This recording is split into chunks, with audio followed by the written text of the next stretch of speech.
Hello guys, welcome to heavy coding. PHP e commerce project के अंदर आज मैं आपको सिखाने वाला हूं कि हम कैटेगरीज के बाद सब कैटेगरीज को किस तरीके से ऐड कर सकते हैं। तो गाइस, इससे प्रीवियस ट्यूटोरियल में मैंने आपको कैटेगरीज को ऐड करना बताया था और इस वीडियो में मैं आपको बताऊंगा कि सब कैटेगरीज कैसे डलती है। तो मान लीजिए अगर आपके पास इलेक्ट्रॉनिक अप्लायंस नाम से आपके पास एक कैटेगरी है। अब इसके अंदर कुछ सब कैटेगरीज भी आएंगी। मान लीजिए इलेक्ट्रॉनिक अप्लायंस के अंदर तो काफ़ी सारी चीज़ें होती है। इसके अंदर आता है वॉशिंग मशीन, यहाँ पर आता है एसी, तो ऐसे ही काफ़ी सारी चीज़ें इसके अंदर आती है। तो ये जो होगी हमारी, ये पेरेंट कैटेगरी होगी और ये होगी इसकी चाइल्ड कैटेगरी। तो इसी को हम यहाँ पर क्या करेंगे, क्रिएट करेंगे। तो हमारी पेरेंट कैटेगरी बन चुकी है। जो भी हमारी कैटेगरीज होगी यहाँ पर, तो यहाँ पर मोबाइल फ़ोन्स हो गया, तो मोबाइल के अंदर जो चीज़ें आती हैं वो यहाँ पर कैटेगरीज हो जाएगी। जैसे रियलमी, यहाँ पर शाओमी, ये सारी चीज़ें इसकी चाइल्ड कैटेगरी हो गई। तो हम यहाँ पर क्या करेंगे, एक सब कैटेगरीज के लिए भी एक पेज बनाएंगे। तो चलते हैं हम अपनी हेडर फाइल में और इस हेडर फाइल के अंदर मैंने यहाँ पर कैटेगरी डाला, ऐड कैटेगरी, व्यू कैटेगरी। इन दोनों को कॉपी करके मैं यहाँ पर बनाऊंगा ऐड हाइफन सब कैटेगरी और व्यू हाइफन सब कैटेगरीज। यहाँ पर मैं कर देता हूँ ऐड सब कैटेगरीज और व्यू सब कैटेगरीज। तो चलते एक बार ब्राउजर पे इसको कैंसिल करता हूँ, रिफ्रेश करता हूँ, तो यहाँ पर आ चुका है ऐड सब कैटेगरीज और व्यू सब कैटेगरी। तो हम यहाँ पर कुछ नहीं करना, हमें बेसिकली ये सारी फील्ड यहाँ पर चाहिए होगी कैटेगरीज के लिए, जो भी हम सब कैटेगरीज डालेंगे। तो जैसे मैंने यहाँ पर ऐड कैटेगरीज बनाए, सिंपली इसको कॉपी करता हूँ, सेव करता हूँ और यहाँ पर बनाऊँगा ऐड हाइफन सब कैटेगरीज। हमें यहाँ पर एक और पेज बना लेना ऐड सब कैटेगरीज का। और मैं यहाँ पर क्या करूँगा, यहाँ पर ये जो मैंने इसको सेव करा है, इसको पहले एक बार ओपन कर लेते हैं। मैं रिफ्रेश कर लेता हूँ, ऐड सब कैटेगरीज पे जैसे क्लिक करूँगा ऊपर आ चुका है ऐड सब कैटेगरीज। अब यहाँ पर मुझे क्या करना है, कैटेगरी का नेम होगा जो हमें यहाँ पर नई कैटेगरी देनी है, जैसे मैंने आपको बताया था मोबाइल के अंदर शाओमी वगैरह। बट इससे पहले हमें क्या करना है, एक पेरेंट कैटेगरी लेके आनी, क्योंकि इसको ये भी तो पता होना चाहिए किस कैटेगरी के अंदर आता है। तो ये सब सेम रहेगा, सिर्फ यहाँ पर हो जाएगी पेरेंट कैटेगरी। तो पेरेंट कैटेगरी कैसे आएगी, ये जैसे कैटेगरी का नेम है, इसी को मैं यहाँ पर कर लूँगा कॉपी और यहाँ पर कर लूँगा पेस्ट। अब इसका ये जो नाम आएगा वो होगी इसकी पेरेंट कैटेगरी। यहाँ पर आ जाएगी पेरेंट कैटेगरी। पेरेंट कैटेगरी जो होगी वो हमारे पास डेटाबेस से आएगी। मैं रिफ्रेश करता हूँ, यहाँ पर हमें खुद से नहीं डालनी है, वो हमारी डेटाबेस से यहाँ पर हमें मिलने वाली है। तो वो मिलेगी कैसे, मैं आपको बताता हूँ। मैं पहले इसको सेव कर लेता हूँ। यहाँ पर स्पेस आ चुका है, यहाँ पर मार्जिन बॉटम आ चुका है। अब इसको यहाँ पर मुझे लेकर आनी है इन सभी कैटेगरीज को, जो कैटेगरी मेरी ईसी कैटेगरीज नाम से इस टेबल के अंदर होगी वो सारी मुझे यहाँ पर लेकर आनी है। तो वो कैसे लेकर आनी है, हमें यहाँ पर डेटा को फैच कराना पड़ेगा। तो फैच कराने के लिए मैं क्या करता हूँ, मैं यहाँ पर एक तो फंक्शन चला सकता हूँ कि भाई मैं यहीं से ही फंक्शन बना लूँ और वो सारी चीज़ें मुझे यहाँ पर ला कर दे दे, या मैं यहाँ पर उस पेज के अंदर ही डेटा को लेकर आ सकता हूँ ऐड सब कैटेगरीज। तो इसी पेज के अंदर डेटा को लेकर आते हैं। तो मैं यहाँ पर क्या करूँगा, ये जो कनेक्शन वाली फाइल है इसको भी हम यहाँ पर क्या करा लेंगे, इंक्लूड करा लेंगे। मैं आपको वो भी बताऊंगा इसको ग्लोबल कैसे बनाना वेरिएबल, वो आगे नेक्स्ट वीडियोस में देखेंगे हम। और मैं यहाँ पर कर देता हूँ db कनेक्शन, db-connection.php, ये मेरी इंक्लूड हो चुकी है। अब यहाँ पर मैं लगाऊंगा SQL क्वेरी। तो SQL क्वेरी हम सेलेक्ट के लिए हमने यहाँ पर लगाई थी, सेलेक्ट के लिए। तो इसी सेलेक्ट को हम यहाँ पर कॉपी कर लेते हैं। हमें यहाँ पर ज़्यादा की ज़रूरत नहीं है, मैंने यहाँ पर ज़्यादा एक्स्ट्रा डेटा ले लिया। मैंने यहाँ पर लगा लिया इसको कैटेगरीज के लिए, select star from EC categories और ऑर्डर बाय आईडी डिसेंडिंग। तो यहाँ पर मुझे वो सारी कैटेगरीज मिल जाए जो यहाँ पर टेबल के अंदर थी। अब मुझे यहाँ पर क्या करना है, ये जो चेक आया है इसके अंदर सारा डेटा आ रहा होगा मेरे पास। मैं एक बार इसको क्या करा लेता हूँ, आपको प्रिंट करा के दिखा देता हूँ। तो प्रिंट आर के अंदर $चेक, इसको मैं करता हूँ सेव, चलता हूँ ब्राउज़र पर रिफ्रेश करता हूँ, तो हमारा डेटा यहाँ पर पीछे आ रहा है, आप यहाँ पर देख सकते हैं। इसको मैं कर देता हूँ डाई, रिफ्रेश करता हूँ, तो हमारे पास कितनी काउंट आ रही है, यहाँ पर 9 फील्ड आ रही है, हमारी 9 फील्ड है। और हमारे पास जो रोज आ रही है वो है 1, मतलब हमारे पास एक डेटा यहाँ पर डला हुआ है। अब इस चेक को हमें क्या करना पड़ेगा, इसको लूप से वैल्यू को प्रिंट कराना पड़ेगा। तो चेक नाम का वेरिएबल ये सारी वैल्यू लेकर आ रहा है। तो हम नीचे आ जाते हैं एक बार, और ये जो हमारा सिलेक्ट का ऑप्शन बनेगा यहाँ पर, उसमें हम इसको फॉर ईच लूप से प्रिंट करा देते हैं। तो मैं यहाँ पर लिखूंगा फॉर ईच लूप, इसका पहले वेरिएबल होगा जो कि चेक नाम से जो हमने ऊपर बनाया, और यहाँ पर इसको कर देता हूँ कट, और यहाँ पर एक वैल्यू नाम से एक वेरिएबल बना लूँगा। अब यहाँ पर जो PHP मैंने यूज़ करी है, इसको PHP को कर देते बंद। यहाँ पर हम चलाते हैं PHP को फिर से, फिर से PHP को बंद कर देते हैं। अब इस फॉर ईच के अंदर हमें क्या करना है, सबसे पहले तो एक सिलेक्ट ऑप्शन चाहिए मुझे, तो मैं यहाँ पर करूँगा सिलेक्ट, और सिलेक्ट का मैं यहाँ पर नेम दे दूंगा, और नेम जो होगा वो होगा पेरेंट कैटेगरी। ये होगी हमारी पेरेंट कैटेगरी। अब इसकी जो क्लास होगी वो होगी फॉर्म कंट्रोल, जैसे हम देते आ रहे हैं। अब सिलेक्ट होगा PHP के बाहर बंद। अब इसके अंदर क्या आएंगे, बेसिकली ऑप्शन ही आएंगे हमारे पास, जो ऑप्शन आएंगे यहाँ पर। अब इन ऑप्शन को मुझे कराना प्रिंट, तो मैं यहाँ पर कराऊंगा PHP इको $वैल्यू, और वैल्यू के अंदर से मुझे कौन सी वैल्यू चाहिए, कैटेगरी का नेम। बाहर जो मुझे प्रिंट कराना वो कराना है कैटेगरी का नेम, तो कैट अंडरस्कोर नेम, तो कैट अंडरस्कोर नेम। एक बार सेव करते हैं, ब्राउजर पे चलता हूँ, रिफ्रेश करता हूँ, तो यहाँ पर आप देख सकते हैं मोबाइल फ़ोन मेरे पास आ चुका है सिलेक्ट के अंदर। इसके बाहर आप एक और ऑप्शन लगा सकते हैं, PHP के बाहर जो फॉर ईच लूप के बाहर एक ऑप्शन लगा सकते हैं आप। यहाँ पर इसकी वैल्यू आप दे सकते हैं नल, और यहाँ पर हम कर सकते हैं हाइफन सिलेक्ट हाइफन, इसको हम कर देते हैं बंद। उस ऑप्शन को चलते ब्राउजर पर रिफ्रेश करता हूँ, तो यहाँ पर आ जाएगा सिलेक्ट के लिए, पेरेंट कैटेगरी यहाँ पर सिलेक्ट हो जाएगी। तो वैसे ही हम यहाँ पर पेरेंट कैटेगरी को सिलेक्ट करेंगे, तो बाहर जो डेटा दिखाना है वो होगा उसका नेम, बट जो इसकी वैल्यू जाएगी ना वो हमेशा क्या जाएगी, कैटेगरी की ID से जाएगी। हम यहाँ पर कैटेगरी ID डालते हैं हमेशा, हम उसका नेम नहीं डालते कैटेगरी में। तो मैं यहाँ पर कर देता हूँ PHP इको वैल्यू, और यहाँ पर PHP को कर देता हूँ क्लोज, और इसके अंदर से मैं वैल्यू जो निकालूंगा वो होगी हमारी कैट अंडरस्कोर ID, जो भी हमारी कैटेगरी की ID आ रही है। चलता है, उसको सेव करके रिफ्रेश करता हूँ। एक बार इसको कर लेते हैं इंस्पेक्ट, और इंस्पेक्ट करके अंदर मैं यहाँ पर जो इसके ऑप्शन है वो देख लेता हूँ। तो ऑप्शन के अंदर आ रही है मेरी कैटेगरी की ID, और बाहर आ रहा है कैटेगरी का नेम। अब ये जो नेम आ रहा है वो इधर आ गया नेम, और कैटेगरी भी आप यहाँ पर देख सकते हैं कैटेगरी आ रही है। बट जब एक यूज़र फ्रेंडली इसको हम बनाते हैं, तो यहाँ पर मोबाइल फ़ोन जो है छोटा छोटा लिखा आ रहा है। मैं इसको क्या करूँगा, इसके सामने एक PHP का फंक्शन लगा दूंगा UC वर्ड्स। तो UC वर्ड्स क्या करता है, पहला वर्ड यहाँ पर कैपिटल कर देता है। ये मैंने आपको ऑलरेडी बता रखा हूँ PHP ट्यूटोरियल में। तो UC वर्ड्स को यहाँ पर मैं लगा देता हूँ। तो जैसे यहाँ पर UC वर्ड्स लगेगा, रिफ्रेश करता हूँ, तो पहला वर्ड यहाँ पर हमेशा इन दोनों का कैपिटल आ जाएगा। तो ऐसे हम यहाँ पर क्या कर लेते हैं, कुछ और कैटेगरीज डाल देते हैं। पहले हो चुकी मोबाइल फ़ोन्स, मैं यहाँ पर डाल देता हूँ इलेक्ट्रॉनिक, यहाँ पर आ जाएगी इलेक्ट्रॉनिक, और यहाँ पर मेटा टाइटल ही रख देते, कीवर्ड भी, डिस्क्रिप्शन भी, और इसको हम कर देते सेव। इंसर्टेड सक्सेसफुली यहाँ पर आ चुकी है हमारे पास। एक्चुअली मैं एक बार चेक कर लेते, डेटा गया नहीं गया, हमारे पास डेटा आ रहा है, बट यहाँ पर मेरे पास ये शो नहीं कर रही है। इसका स्लग URL भी बन रहा है, बट ये मुझे यहाँ पर शो नहीं कर रही है, सारा डेटा यहाँ पर शो करके नहीं ला रहा है कैटेगरी टेबल पे। चलते एक बार देखते कि क्या प्रॉब्लम है। व्यू कैटेगरीज पे आते हैं, यहाँ पर फंक्शन आ रहा है मेरे पास, तो फंक्शन वाले पेज पे चलते हैं। तो मैंने यहाँ पर वाइल लूप तो लगा रखा है, बट यहाँ पर ये डेटा को क्या है बार बार प्रिंट नहीं कर रहा है। तो हमें यहाँ पर क्या करना है, ये क्या कर रहा है, ये एक ही बार डेटा को लाके बाहर प्रिंट कर देना है। तो हमें यहाँ पर क्या करना है, अगर मैं इधर ही रिटर्न लगा दूँ, या सॉरी इधर मैं कर दूँ इको, इसको मैं यहाँ से हटा देता हूँ, रिटर्न कर देता हूँ इसको। मैंने यहाँ से करा इको, रिफ्रेश करता हूँ, तो अब मेरा सारा डेटा है, क्योंकि लूप के बाद वो क्या करेगा, उसको बार बार इको करेगा। अभी तो वहाँ से रिटर्न कर दे रहा था, तो जैसे फंक्शन रिटर्न हो जाता है तो वो कहाँ चले जाता है, जहाँ फंक्शन कॉल हो रही है, तो मतलब उसके बाकी की एग्जीक्यूशन यहाँ पर बंद हो जाती है। अगर मैं यहाँ पर इको लगा दूंगा, तो इको से क्या होगा, ये सारा डेटा यहाँ पर आ रहा है। अगर मैं इसको एक एरे में डाल देता तो रिटर्न कराता, वो भी मैंने आपको बताया हुआ है। मैंने रिफ्रेश करा, सारा डेटा यहाँ पर आता जा रहा है, जैसे भी हम कैटेगरी को डाल रहे हैं। तो अब हम डालेंगे एक सब कैटेगरी तो हम डाल देंगे इलेक्ट्रॉनिक मोबाइल फ़ोन, बट इसके लिए हमने टेबल नहीं बनाया। तो टेबल क्या होगा, same to same as it is यहाँ पर ऐसा टेबल बनेगा। तो मैं यहाँ पर क्या करूँगा, ऑपरेशंस में जाऊँगा, यहाँ पर आता हमारे पास कॉपी टेबल। तो ईसी कैटेगरीज के अंदर मैं डाल दूंगा यहाँ पर सब कैटेगरीज, यहाँ पर ईसी कैटेगरीज में सब कैटेगरीज मैं यहाँ पर इसको ऐड करा दूंगा। गो करता हूँ, तो यहाँ पर हमारे पास दो टेबल आ चुकी है, एक कॉपी हो चुकी है सब कैटेगरीज। तो सब कैटेगरीज की टेबल मुझे यहाँ पर मिल चुकी है। तो हमारे पास आ चुकी है यहाँ पर सारी टेबल है। अब इस टेबल के अंदर मुझे सबसे पहले तो करना है इस डेटा को क्लीन। तो मैं यहाँ से एम्प्टी कर देता हूँ डेटा को, ओके करता हूँ, यहाँ पर आता हूँ। अब इसमें category ID, Meta title, slug URL सब कुछ वही रहेगा, कैटेगरी आईडी भी, बट इसके अंदर एक मेन चीज़ रहेगी। अब वो क्या बनेगी, पेरेंट आईडी, मतलब जो हम डाल रहे हैं पेरेंट वाली आईडी वो भी तो इसके अंदर आनी चाहिए। तो पेरेंट आईडी, इसके लिए मैं यहाँ पर ले लेता हूँ पेरेंट अंडरस्कोर आईडी, ये भी होगी हमारी 5 से 10 के बीच में, और इसको मैं कर देता हूँ नल।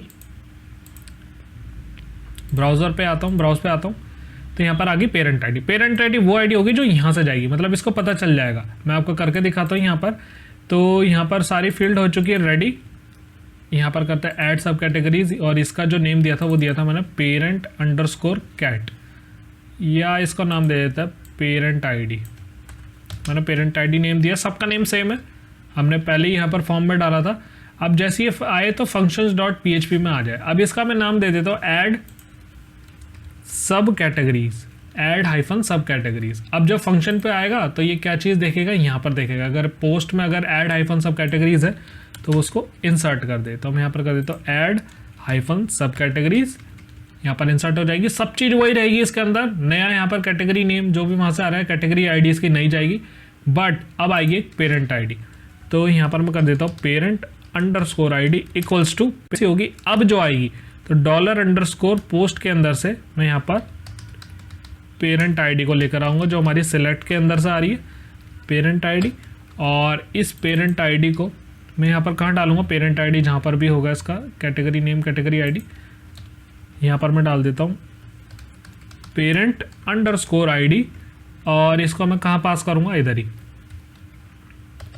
इसको हम पास कर देते हैं, कॉमा लगाते हैं डॉलर पेरेंट आईडी। तो यहाँ पर ऐड हो जाएगा। तो जैसे ही इसके अंदर ऐड हो जाए तो मैं यहाँ पर कर दूंगा व्यू हाइफन सब कैटेगरीज। तो यहाँ पर आ जाएगी सारी सब कैटेगरीज, वो मुझे यहाँ पर रिडायरेक्ट कर देगा। बट अभी मैंने पेज नहीं बनाया यहाँ पर उसका, तो अभी वो एक एरर जनरेट करेगा मेरे को। तो रिफ्रेश करता हूँ, पेरेंट कैटेगरी होगी इलेक्ट्रॉनिक। इलेक्ट्रॉनिक के अंदर मैं डाल देता हूँ यहाँ पर वॉशिंग मशीन। मैंने यहाँ पर एक डाल दिया वॉशिंग मशीन, और इसका टाइटल कुछ भी अभी के लिए डेमो रख देते, डिस्क्रिप्शन भी, और चूज़ करते इसको एक्टिव ऐड कैटेगरी।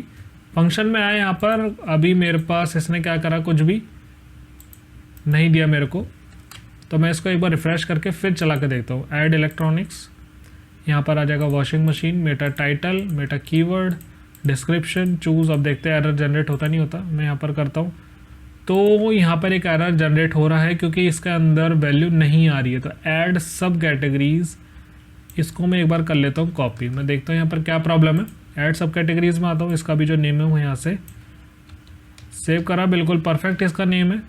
यहाँ पर functions.php पे भी जा रहा है ये, बिल्कुल यहाँ पर कोई इशू नहीं है। अब एक बार क्या करा लेते हैं, इसको प्रिंट करा रहे थे कि इसके अंदर आ भी रहा है या नहीं आ रहा है। मैं इसको कर लेता हूँ यहाँ से कमेंट की जगह मैं इसको काट देता हूँ, क्योंकि मैंने यहाँ पर PHP को बंद करा हुआ है, तो वहाँ पर एक एरर जनरेट करेगा। तो इधर कोड रख लेते हैं इसका, और यहाँ पर if is set then echo yes, यहाँ पर कर लेता हूँ सेव। हाँ, तो इसके अंदर ये वैल्यू आ रही है, इसके अंदर कोई प्रॉब्लम नहीं है, वैल्यू यहाँ पर आ रही है, डेटा यहाँ पर। अब यहाँ पर क्या प्रॉब्लम आ रही है वो ये आ रही है, मैंने यहाँ पर टेबल का नेम नहीं बदला। तो EC अंडरस्कोर सब कैटेगरीज, यहाँ पर टेबल का नेम बदलना था मुझे, EC अंडरस्कोर सब कैटेगरीज। सेव कर लिया मैंने इसके अंदर। चलता हूँ ब्राउज़र पे, रिफ्रेश करता हूँ तो डेटा इंसर्टेड सक्सेसफुली। अब वो बता रहा है ऑब्जेक्ट और नॉट फाउंड, व्यू सब कैटेगरीज हमें नहीं मिला। तो ब्राउज पे आता हूँ तो नई यहाँ पर कैटेगरी आ चुकी है। अब इसकी जो पेरेंट आईडी है वो यहाँ पर क्या दे रहा है ये कैटेगरीज में। हाँ, ये देखो, जैसे मैंने यहाँ पर दिया वही यहाँ पर इसने मेरे को बता दी इसकी कैटेगरी आईडी। अब पेरेंट आईडी क्या है, 95290, मतलब ये इसकी कैटेगरी थी, मेन कैटेगरी थी, इलेक्ट्रॉनिक के अंदर इसकी ये वाली कैटेगरी थी। आज जब मैं सब कैटेगरीज में आता हूँ तो इसकी जो यहाँ पर बनेगी वो तो यहाँ बनेगी, बट इसकी जो पेरेंट आईडी होगी वो वाली होगी जिसके अंदर हम डाल रहे थे। अब रिफ्रेश करता हूँ एक बार, अब मैं डाल देता हूँ मोबाइल फ़ोन के अंदर मैं यहाँ पर डाल देता हूँ Xiaomi डाल देता हूँ इसके अंदर, और इसके अंदर मैं टाइटल वगैरह कीवर्ड एक्टिव डिस्क्रिप्शन डाल देता हूँ। जैसे ही मैं इस पर क्लिक करता हूँ इंसर्टेड सक्सेसफुल, मैं यहाँ पर आता हूँ ब्राउज करता हूँ। तो अब यहाँ पर देख रहे हो, यहाँ पर पेरेंट आईडी क्या होगी 61685। मैं यहाँ पर चलता हूँ 61685, तो मतलब अब मोबाइल फ़ोन के लिए अब ये इसके अंदर कैटेगरीज आ गई। तो इसी तरीके से हम यहाँ पर ऐड करते हैं सब कैटेगरीज और कैटेगरीज को, और इनका स्लग URL भी यहाँ पर बनता जा रहा है क्योंकि हमने वही सेम फंक्शन का यूज़ करा। अब हम डालते हैं व्यू सब कैटेगरीज। तो व्यू सब कैटेगरीज क्या होगा, व्यू कैटेगरीज है, इसी को कॉपी कर लेते हैं, यहाँ पर करता हूँ पेस्ट, और इसको मैं कर लेता हूँ व्यू, और यहाँ पर कर लेते हैं इसको व्यू सब कैटेगरी। सेव हो गया। यहाँ पर गेट कैटेगरीज है, इसको हम कर लेते हैं गेट सब कैटेगरीज, ये वाला फंक्शन, इसको कर लेते हैं कॉपी, और वहाँ पर आ जाते हैं एक बार, फंक्शन वाले पेज पे, क्योंकि फंक्शन वाला पेज ही इसको लेकर आएगा। तो यहाँ पर गेट कैटेगरीज आ रहा है, तो यहाँ पर जो फंक्शन होगा वो क्या होगा, यहाँ पर गेट सब कैटेगरीज का। सेम वही चीज़ कर रही है आगे, जो इंक्लूडेड है बार बार करने की जरूरत ना पड़े, इसको हम आगे ग्लोबली बना देंगे। अब select star from EC underscore SB categories, मतलब सब कैटेगरीज। एक बार चेक कर लेता हूँ मैं, टेबल का नेम सब कैटेगरीज है यहाँ पर। EC सब कैटेगरीज से मुझे सारा डेटा निकाल के देते, कैटेगरी ID, कैटेगरी नेम। और चलते एक बार ब्राउज़र पे, यहाँ पर आता हूँ, व्यू सब कैटेगरीज पे आता हूँ, तो वो आ रही है मेरी Xiaomi washing machine, Xiaomi washing machine. अब स्लग URL वगैरह बढ़िया आ रहे हैं यहाँ पर। अब मुझे यहाँ पर क्या चाहिए, पेरेंट का नेम चाहिए। आप अगर पेरेंट का नेम दिखाना चाहते हैं तो वो क्या होगा, किस तरीके से आएगा, मैं आपको बता देता हूँ। जो भी हमारे पास टेबल आ रही है उसके अंदर ही मुझे यहाँ पर एक काम करना पड़ेगा, क्योंकि मैं यहाँ पर चलता हूँ एक बार व्यू सब कैटेगरीज में। हमने यहाँ पर पेरेंट ID नहीं बताई है, कैटेगरी नेम आई है। इसके बाद आता हूँ क्या करेंगे, इसकी पेरेंट ID का नेम लेके आएंगे, क्योंकि यहाँ पर जो पेरेंट कैटेगरी है ना उसकी हमने ID डाली थी डेटाबेस में, हमने उसका नेम नहीं डाला था यहाँ पर। तो हम यहाँ पर पेरेंट कैटेगरी का नेम लेकर आएंगे, हमने यहाँ पर ID डाली है। तो चलते हैं इसको देखते किस तरीके से करेंगे। तो मैं यहाँ पर आता हूँ फंक्शंस पे, तो यहाँ पर हर एक के लिए ID आ रही होगी, पेरेंट ID भी यहाँ पर आ रही होगी इस टेबल के अंदर से, इसी सब कैटेगरीज से पेरेंट ID भी लेकर आ रहा होगा, बट हमने यहाँ पर प्रिंट नहीं कराई है। तो प्रिंट कराने से पहले मुझे यहाँ पर क्या करना पड़ेगा, एक क्वेरी चलानी पड़ेगी। तो क्वेरी यहाँ पर क्या होगी, मैं इसी क्वेरी को ले लेता हूँ और यहाँ पर आ जाता हूँ, पेस्ट कर देता हूँ। अब इसको मैं यहाँ पर नाम दे देता हूँ SQL2, ताकि वेरिएबल सेम ना हो जाए, और check2 यहाँ पर भी मैं कर देता हूँ SQL2। अब मुझे वहाँ से वो चाहिए, मैं आपको बता देता हूँ, सिलेक्ट कैटेगरी का नेम। सिलेक्ट कैटेगरी का नेम कहाँ से, अपनी पुरानी वाली टेबल से मुझे कैटेगरी का सिर्फ नेम और नेम चाहिए, क्योंकि मुझे यहाँ पर नेम ही दिखाना है। इसी कैटेगरी से मुझे सिर्फ कैटेगरी का नेम चाहिए। कहाँ पर, जहाँ पर वेयर कैटेगरी अंडरस्कोर ID क्या हो, जहाँ पर कैटेगरी की अंडरस्कोर ID क्या हो, इक्वल्स टू जो भी मेरा रिजल्ट आ रहा है उसकी पेरेंट ID, मतलब जो भी रिजल्ट आ रहा है मेरे पास इसकी पेरेंट ID में से मुझे क्या देता हूँ, पेरेंट ID में से मैं इसको हटा भी सकता हूँ। एक बार दोनों चला कर देखते किससे चले गए। तो इसकी जो पेरेंट ID होगी, जो ये हमारा ये वाली है, सब कैटेगरीज के अंदर पेरेंट ID का भी कॉलम होगा। यहाँ से मैं इसको कर देता हूँ, पेरेंट ID का भी कॉलम होगा। तो जो पेरेंट ID इस कैटेगरी ID में मैच हो रही होगी, मतलब मैं यहाँ पर अगर सब कैटेगरीज खोल रहा हूँ, सब कैटेगरीज के अंदर पेरेंट ID है 61685, और इस टेबल के अंदर जो भी 61685 है उसका मुझे नाम दे दे। तो यहाँ पर आ चुका नाम SQL2, check2 के अंदर मेरे पास नाम आ चुका है।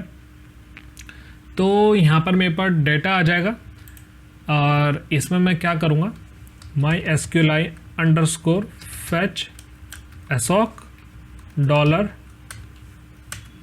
$check2। अब इसके अंदर डेटा आ चुका मेरे पास, एरे का जो भी डेटा था। अब मैं यहाँ पर क्या करूँगा, पेरेंट नाम से इसको वेरिएबल बना देता हूँ। अब ये जो वेरिएबल होगा ये कैसे काम करेगा, कैटेगरी ID, कैटेगरी नेम, यहाँ पर जो कैटेगरी का नेम है सिंपली मैं लिख दूंगा पेरेंट। आई होप आपको समझ आ रहा होगा। और मुझे यहाँ पर से क्या चाहिए, पेरेंट का कैटेगरी नेम चाहिए। एक बार चला कर देखते हैं चल भी रहा है नहीं चल रहा है। एक बार ब्राउज़र पे आते हैं, रिफ्रेश करता हूँ तो यहाँ पर आ रहा है unexpected syntax error. Syntax error क्या चीज़ का होगा, वो इसी चीज़ का होगा सिंटैक्स एरर। तो मैं यहाँ पर क्या कर लेता हूँ, मुझे यहाँ पर पेरेंट ID आ रही है ना रिजल्ट के अंदर से, तो ये जो रिजल्ट के अंदर से पेरेंट ID आ रही है इसको हम डाल लेते हैं किसी से वेरिएबल के अंदर। तो वेरिएबल के अंदर मैं यहाँ पर कर देता हूँ $parent_ID इक्वल्स टू दिस। तो अब ये जो पेरेंट ID है इसको यहाँ से उठाकर सीधा हम यहाँ पर इसके अंदर डाल सकते हैं। चलता हूँ ब्राउज़र पे रिफ्रेश करता हूँ तो अब देख रहे हैं आप यहाँ पर parent category mobile phone electronic, ये इसकी मेन कैटेगरी थी तो उसका यहाँ से नाम लिया है। अभी चल के सर मैं आपको बता देता हूँ, हमारा जो लूप चल रहा है वो हर एक डेटा के लिए चल रहा है जो कि सब कैटेगरीज का है। इस डेटा के लिए चल रहा है यहाँ पर सब कैटेगरी, सॉरी इस वाली सब कैटेगरीज के लिए हमारा सारा डेटा यहाँ पर बार बार लूप में आएगा।